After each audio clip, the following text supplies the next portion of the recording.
যেইভাবে 24-এ সমাধান হয়েছে ওইভাবে আবার হয়তো বারবার হবে। আপনারা তৈরি আছেন? সম্মানিত বন্ধুগণ, ভাই এবং বোনেরা, এখন তারা একটা গুজামিল নিয়ে আসলেন। বললেন যে সংস্কার নয়, সংবিধান সংশোধনের জন্য একটা কমিটি হবে, আপনারাও আসেন, আমরাও আসি, সবাই মিলে করি। আমরা বললাম জনগণ সংস্কারের জন্য ভোট দিয়েছে, সংবিধান সংশোধনের জন্য দেয়নি। ওই সংস্কার হলেই টেকসই সংবিধান সংশোধনও হবে।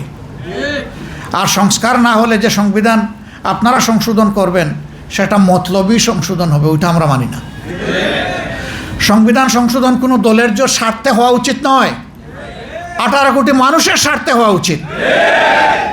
আমরা এই জন্য ওই কমিটিতে সায় দেইনি, কিন্তু তারা লেগেই আছেন আমাদের পিছনে, একটু সায় দেন, একটু সায় দেন, একটু সায় দেন।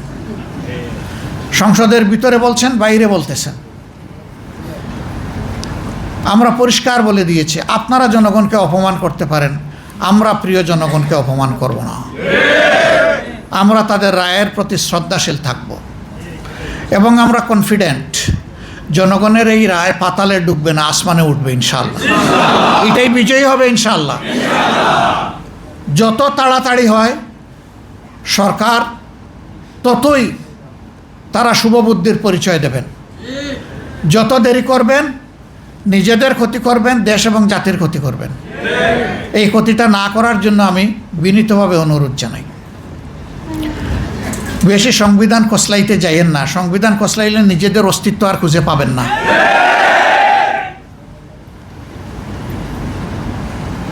সংবিধানে অনেক কিছু আছে এখনো হাত দিতে পারেন নাই, হাত দিতে পারবেন কিনা তাও জানি না। আমরা দেখতে চাই জনগণের রায়কে সরকার সম্মান করছে। আমরা এই দাবি পরিত্যক্ত ঘোষণা করব না ইনশাআল্লাহ।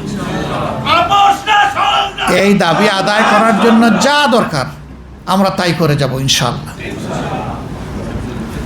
সম্মানিত ভাইয়ের, আইন শৃঙ্খলা পরিস্থিতি ভালো নেই, সারা দেশেই দেখতে পাচ্ছেন। সামাজিক নানাবিধ অপরাধ মাথা ছাড়া দিয়ে উঠেছে।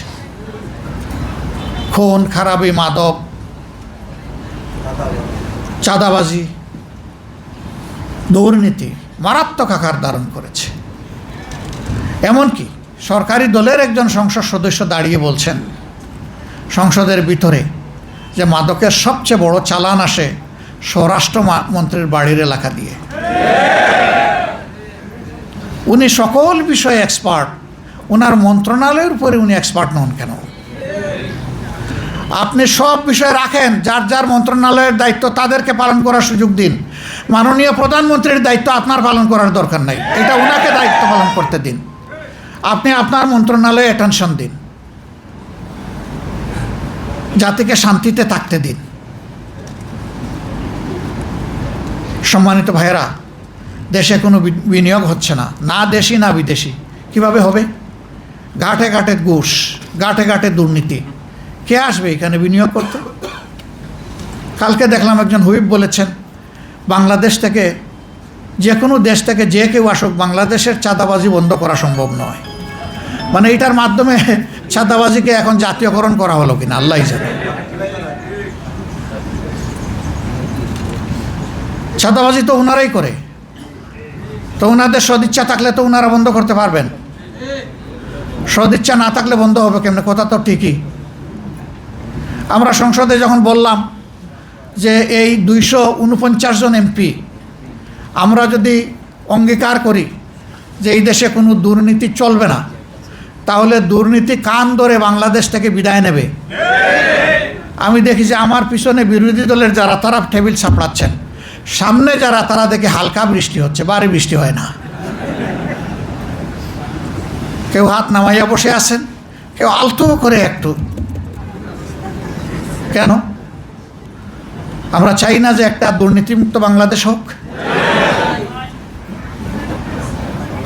তো যদি এটা আমরা চাই, তাইলে আমরা কেন একসাথে আওয়াজ তুলতে পারলাম না যে ইনশাআল্লাহ আমরা দুর্নীতির কান মলিয়ে বাংলাদেশ থেকে বিদায় করে দেব? বাংলাদেশ জামাতে ইসলামী ফিরিস্তাদের দল নয়, আমরা মানুষ, আমাদেরও ভুল ত্রুটি হয়। আমরা একটা কথা পরিষ্কার বলেছি যে অন্যায় আর জামাতে ইসলামী একসাথে চলে না, কিন্তু এর দ্বারা এটাও আমরা মিন করছি না যে আমরা কোনো অন্যায় করি না। আমরা মানুষ, আমাদের ভুল হয়, অন্যায় হয়, দোষ হয়, অপরাধ হয়। আমরা আহ্বান জানিয়েছি যারা দেশকে ভালোবাসেন, জাতিকে ভালোবাসেন, আমাদের অন্যায় অপরাধ দেখলে আমাদেরকে ধরে দিন, আমরা কথা দিচ্ছি আমরা সংশোধন করব ইনশাআল্লাহ। আমি সহকর্মীদেরকে বলবো, গায়ে যদি আপনার সাদা কাপড় থাকে আপনাকে যত্নশীল হতে হবে। সমাজের যে কথাটা আছে সাদা কাপড়ে দাগ লাগে, কথা ঠিক না?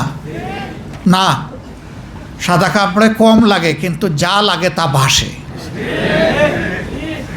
Very careful. নৈতিকতার প্রশ্নে জামাতে ইসলামীতে কোনো ছাড় নাই। আমরা চেষ্টা করব সংশোধন করার। যদি সহনীয় মাত্রার কোনো লঙ্ঘন হয় আমরা চেষ্টা করব সংশোধন করে তাকে দায়িত্ব পালনের সুযোগ দেওয়ার। কিন্তু সেই মাত্রাটা যদি ভারী হয় তাহলে আমাদের কিছুই করার থাকবে না, আমাদেরকে কঠিন সিদ্ধান্তের দিকেই যেতে হবে। এই সিদ্ধান্তের দিকে যাওয়ার মানে হচ্ছে আমি সহ আমাদের সবাইকে সতর্ক করে দেওয়া, সাবধান, সবাই সাবধান। ভাই এবং বোনেরা, শয়তান কি আমাদেরকে ছেড়ে কথা বলবে? মানবতার সূচনা থেকে এই শয়তান মানুষের ক্ষতি করার জন্য লেগেই আছে। আর যারা মুমিন মুসলমান তাদের সাথে আরও শক্তভাবে লাগে, কারণ এর বাইরে যারা আছে, যারা আল্লাহকে মানে না, আল্লাহর আইন মানতে চায় না, তাদের জন্য তো সরকারের এই শয়তানের বেশি কিছু করা লাগে না, লাগে তো যারা মানতে চায় তাদের জন্য। সুতরাং যুদ্ধটা তো শয়তানের আপনাদের সাথে, আমাদের সাথে, আমরা যারা মানতে চাই আল্লাহ তাআলাকে। এই জন্য খেয়াল রাখতে হবে নফসের দুঃখ এবং শয়তানের ওয়াসওয়াসা যেন আমাদেরকে পরাজিত করতে না পারে।